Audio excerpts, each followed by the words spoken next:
Hello and welcome to the Syntio Schema Registry Deployment Video Guide. We will use deployment and configuration YAML files to deploy the Schema Registry, and there will be two of them. The first deployment file is deploying the database, initializing it and deploying the registry component with the compatibility and validity checker and the services for the database and the registry.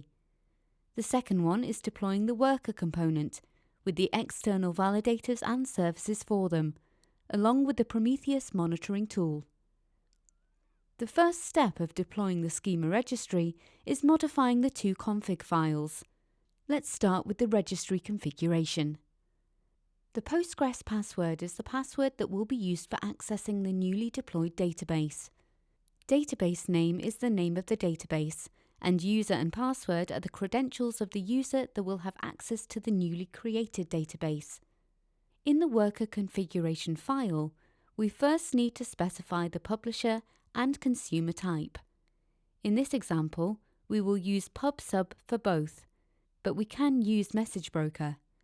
Depending on the broker, we set different variables specific to the broker. For more information on how to configure the Schema Registry based on different brokers, we invite you to review our official documentation. Since we use pub/sub, we need to set consumer pub/sub project and subscription ID and producer pub/sub project ID. Next, we need to set the topic names. Finally, we can disable certain validators if we don't need them. By default, all 5 validators are enabled, so you can set those that you won't need to false. Once the configuration files are modified, we can deploy the Schema Registry. To do that, simply run kubectl apply. First, we apply the configuration file, and then the deployment file. If we take a look at the workloads page, we can see that the registry and the schema history are initializing.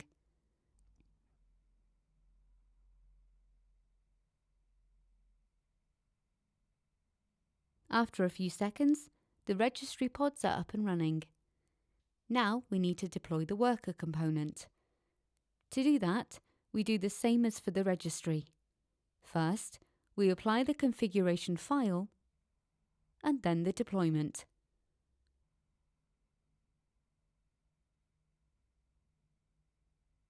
On the workloads page, we can see that the pod is successfully deployed.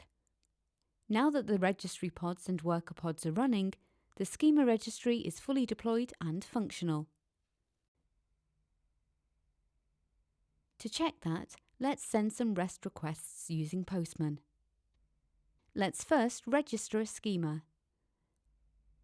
The response code is 201, and that means the schema is registered under ID 7.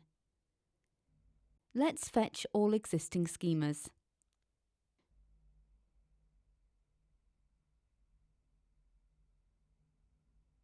Finally, let's fetch the schema we created moments ago. And here is the decoded schema. Thank you for watching this video. For more information, please visit www.syntio.net.